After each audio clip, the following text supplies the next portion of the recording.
Vamos a iniciar este video repasando lo que son las fórmulas químicas.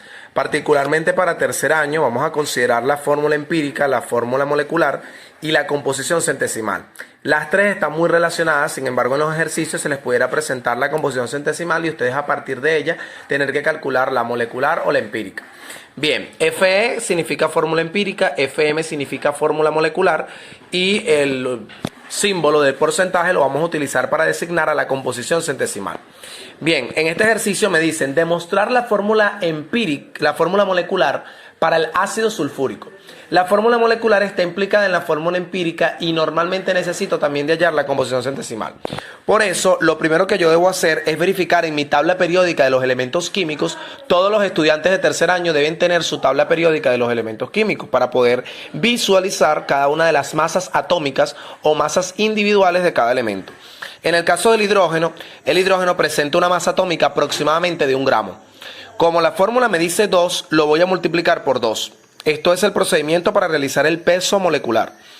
1 por 2, 2 gramos. Y siempre se coloca sobre mol para indicar que es una masa que se toma de la tabla periódica. Gramos sobre mol. Muy bien.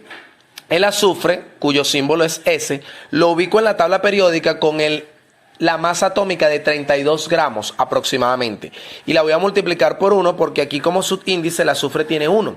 De tal manera que me queda 32 gramos sobre mol. Luego procedo a verificar que el oxígeno, cuyo símbolo es O, tiene una masa atómica de 15,9999, la cual se aproxima a 16 gramos. Y se multiplica por 4 porque en la fórmula molecular del ácido sulfúrico que me proporcionaron, me indicaron que era 4. Entonces yo digo 16 por 4 me da tanto como 64. Yo sumo 64 más 32 más 2 y me va a dar 98 gramos mol. Quiere decir que el peso molecular para el ácido sulfúrico H2SO4 es de 98 gramos sobre mol. Ahora voy a proceder a realizar los cálculos de la fórmula de la composición centesimal o el cálculo porcentual individual de cada elemento. ¿Cómo saco el porcentaje de hidrógeno? Bueno, el de hidrógeno voy a tomar, ¿cuál es la cantidad que había de hidrógeno presente? 2 gramos. Entonces por eso coloco aquí 2 gramos por 100, siempre por 100 porque estoy hallando porcentaje, entre la masa total. La masa total me dio 98 gramos sobre mol.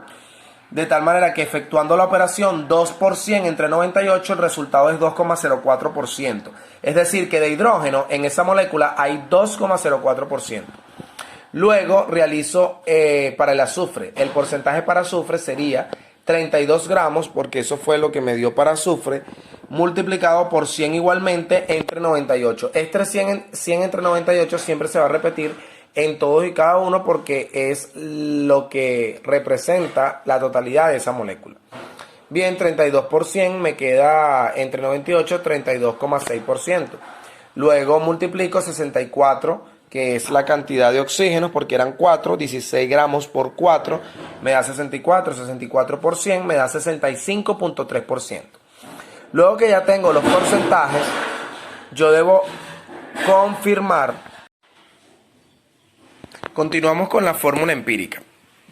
En la fórmula empírica, la fórmula es porcentaje del elemento entre el peso atómico individual. O sea, nosotros habíamos seleccionado ya previamente el peso atómico individual que se reporta en la tabla periódica para cada uno de estos átomos, hidrógeno, azufre y oxígeno. De tal manera que procedo a aplicar la fórmula. En el caso del hidrógeno, el porcentaje que me dio, que acabo de obtener, es 2,04. Por eso coloco 2,04 entre 1.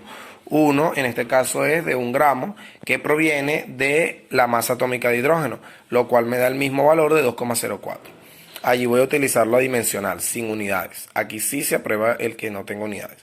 32,6% que me da el valor de azufre obtenido en el apartado anterior, lo voy a dividir entre 32 gramos, que es la masa atómica de azufre. ¿Sí? Luego tengo 65,3, que es lo que obtuve de porcentaje para el oxígeno, entre 16 gramos, que es la masa atómica del oxígeno. Entonces esa división me permite obtener 4,08 como resultado. Ahora, ¿qué debo hacer? En la fórmula molecular me dice que voy a dividir la fórmula de cada uno de ellos, o sea, los que acabo de obtener, el 2,04, el 1,01 y el 4,08, pero dividido siempre entre el menor. Ubico cuál de los tres es el menor. Obviamente es este, el 1,01. Por eso este 1,01 lo coloco aquí, lo coloco aquí y lo coloco aquí. Siempre va a ser el denominador, ¿sí?, de la fórmula molecular. Entonces coloco el valor que me dio aquí, tal cual, este aquí, y procedo a realizar la división. Al obtener la división me va a dar la fórmula molecular del compuesto. Hidrógeno tengo que tener 2, aquí está 2. Azufre tengo que tener 1, aquí está el 1. Y oxígeno tengo que tener 4, aquí está el 4. De tal manera que he comprobado que la fórmula del azufre es H2SO4.